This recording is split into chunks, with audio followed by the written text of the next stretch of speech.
တခါတော့ကမုံနှမ်းရွာလို့ခေါ်တဲ့တာယာလှပတဲ့ရွာကြီးတစ်ရွာရှိခဲ့တယ်။အဲ့ဒီရွာမှာမမြတ်နိုးဆိုတဲ့တိတ်ကိုချောမောလှပတဲ့မိန်းကလေးတစ်ယောက်ရှိတယ်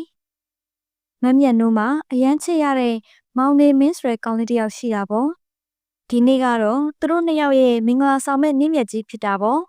။ဒါပေမဲ့တစ်ဖက်မှာတော့ဘရိုသားလောင်းမောင်နေမင်းဟာမင်္ဂလာပွဲကိုလာဖို့အတွက်တောလမ်းတစ်ခုကိုဖြတ်လာမှလမ်းမပြီးတောနက်ကြီးတွေကိုရောက်သွားခဲ့ပါတယ်။တောကြီးကတိတ်ကိုနှက်ပြီးကြောက်စရာကောင်းနေ။မောင်နေမင်းဟာဘိုက်လဲစာရေလန်းငံခြေကုံလက်ပန်းကျပြီးရှောက်သွားနေတော့ရုတ်တရက်သူ့ရှိမှရမ်းကိုလှပတဲ့မိန်းကလေး၃ယောက်ပေါ်လာခဲ့ပါတယ်။အဲ့ဒီမိန်းကလေးတွေကမင်းသမီးလေးတွေလိုဝတ်ဆင်ထားပြီးမောင်နေမင်းကိုပြုံးပြကြပြီးခီးသွားမင်းလမ်းပြောင်းနေရလားဘိုက်စာနေပုံရတယ်နော်ငါတို့နဲ့လိုက်ခဲ့ပါငါတို့မင်းကိုအစားတောက်တွေကျွေးပါမယ်လို့ပြောပြီးခေါ်သွားကြပါတယ်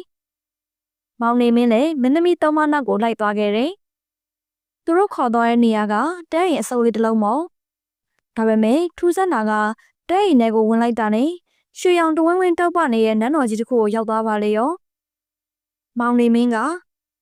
ဒါဘယ်လိုဖြစ်နိုင်မှာလဲ။အပြင်ကကြည့်တော့တဲရင်လေးအတွင်းထဲမှာတော့နန်းတော်ကြီးပါလား။အဲ့ဒီချိန်မှာပဲနူးညံ့တိမ်မွေးပုံရတဲ့မိန်းကလေး၃ယောက်ဟာ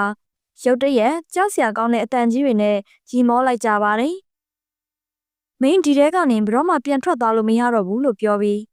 သူတို့ဟာမောင်နေမင်းကိုဖမ်းဆီးပြီးမှော်စေးတစ်မျိုးတိုက်လိုက်ပါတယ်။မောင်နေမင်းခမချက်ချင်းပဲသတိလစ်သွားပါတော့။အဲ့ဒီအချိန်မှာမက်မြတ်နိုးရဲ့မိဘတွေကလည်းသူတို့သားမရှိတော့ဘူးဆိုတော့ဒီမင်္ဂလာပွဲပြက်ပြီပေါ့။သမီးသူ့ကိုမေးလိုက်တော့နောက်10ရက်နေရင်တခြားလူတစ်ယောက်နဲ့မင်္ဂလာဆောင်ပေးမယ်လို့ပြောလိုက်ပါတယ်။ဒါပေမဲ့မက်မြတ်နိုးကမဟုတ်ဘူးကိုနေမင်းကကျမကိုဘယ်တော့မှပြစ်မသွားဘူးသူ့မှာအန္တရာယ်တစ်ခုခုဖြစ်နေတာသိကြတယ်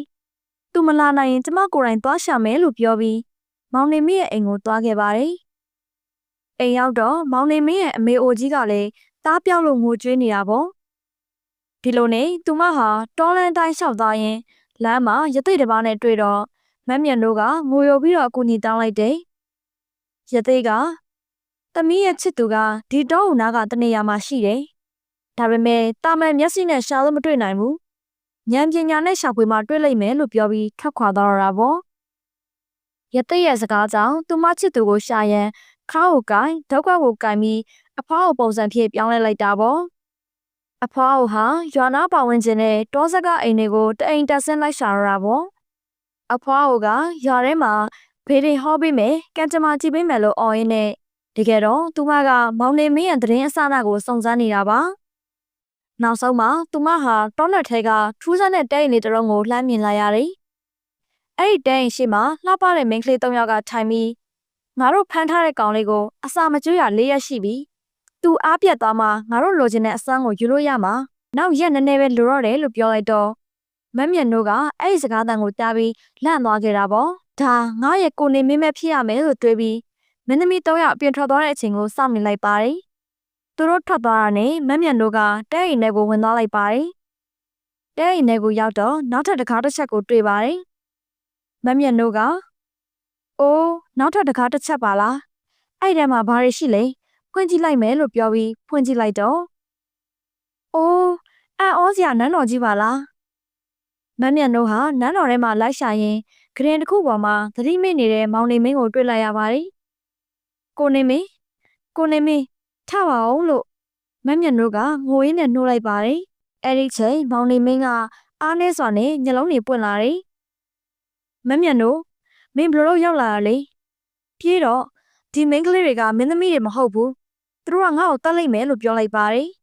။မက်မြတ်နိုးကမောင်နေမင်းကိုမတောက်ပါနဲ့ရှင်သက်ရှင်နေတဲ့တွေ့ကျမဘသူ့ကိုမှမကြောက်ဘူး။ဒီကိစ္စကိုဖြေရှင်းရမယ်လို့ပြောပြီးမက်မြတ်နိုးဟာနန်းတော်ရဲ့ပင်မဆောင်ကြီးစီသွားလိုက်ပါတယ်။အဲဒီမှာမင်းကြီးသူရမကိုသွားတွေ့တယ်။အရှင်မင်းကြီးရဲ့သမီးတော်တွေကကျမရဲ့ချစ်သူကိုမတရားဖမ်းဆီးထားပါတယ်။ဒါတိုင်းပြည်အုပ်ချုပ်တဲ့မင်းတစ်ပါးအနေနဲ့တရားမျှတပါရဲ့လားလို့မက်မြတ်နိုးကရဲရဲဝံ့ဝံ့ပြောလိုက်ပါတယ်။မင်းကြီးသူရမကမက်မြတ်နိုးကိုဒေါသတကြီးနဲ့မောင်းထုတ်ဖို့လုပ်တော့မှမိဖုရားကြီးဝိမလာကသမီးရဲ့ငါသမီးတော်၃ယောက်ကကျိန်စာမိနေတာပါလွန်ခဲ့တဲ့3နှစ်ကပေါ့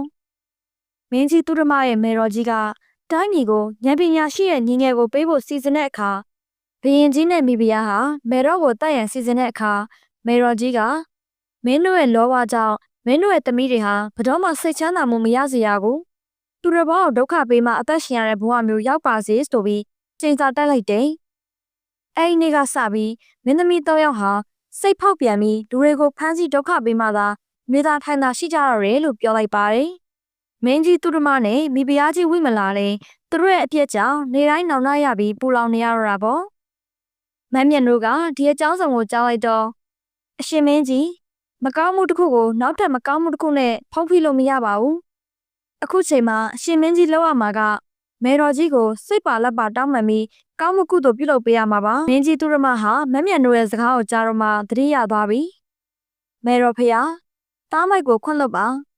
ထီးနှံစည်းစိမ်လောဘကြောင့်မိခင်ကိုပြစ်မှားမိခဲ့ပါတယ်အခုအချိန်ကစပြီးတိုင်းပြည်ကိုတရားနဲ့ညီအုပ်ချုပ်ပါတော့မယ်ကျွန်တော်သမီးလေးတွေကိုချိန်စာကနေလွတ်မြောက်ခွင့်ပေးပါလို့ပြောလိုက်ပါတယ်မင်းသမီး၃ယောက်ဟာမျက်နှာပေါ်ကရက်စက်တဲ့ရက်ရောင်တွေပျောက်သွားပြီးငကိုအတိုင်းတိမ်မွေးတဲ့မင်းသမီးလေးတွေပြန်ဖြစ်သွားကြပါတယ်မင်းသမီးလေးတွေကမောင်နေမင်းစီကိုသွားပြီးအကိုကျမတို့ကိုခွန့်လွတ်ပါကျမတို့စိတ်လွတ်သွားပြီးအကိုကိုဒုက္ခပေးမိပါတယ်လို့တောင်းပန်ကြပါတယ်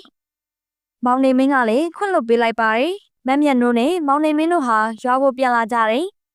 ရွာကိုရောက်တော့မိဘတွေနဲ့ရွာသားတွေကဝမ်းသာအားရကြိုဆိုကြပါတယ်မမ်းမြတ်တို့ရဲ့နေ့ရဲ့ချစ်ချင်းမြတ်တာနဲ့တတိကတော့တကယ့်ကိုအတူတူစရာပဲဟေးလို့ချီးကျူးကြပါတယ်နောက်ဆုံးမှာတော့မောင်နေမင်းနဲ့မမ်းမြတ်တို့ဟာ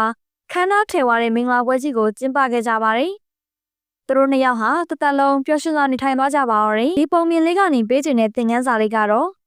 လောဘကြီးပြီးမကောင်းမှုလုပ်ရင်ဘယ်တော့မှစိတ်မချမ်းသာရဘူးပြဿနာကြုံလာရင်မက်မြတ်နိုးလိုပဲစိတ်မလျှော့ပဲစူးစမ်းဖြေရှင်းရင်အောင်မြင်မှုရရှိနိုင်တယ်အမားလုံးမိရင်ဝန်ခံပြီးပြင်ဆင်တာကအကောင်းဆုံးပါပဲပုံမြင်လေးကတော့ဒါပါပဲကလေးတို့ရေ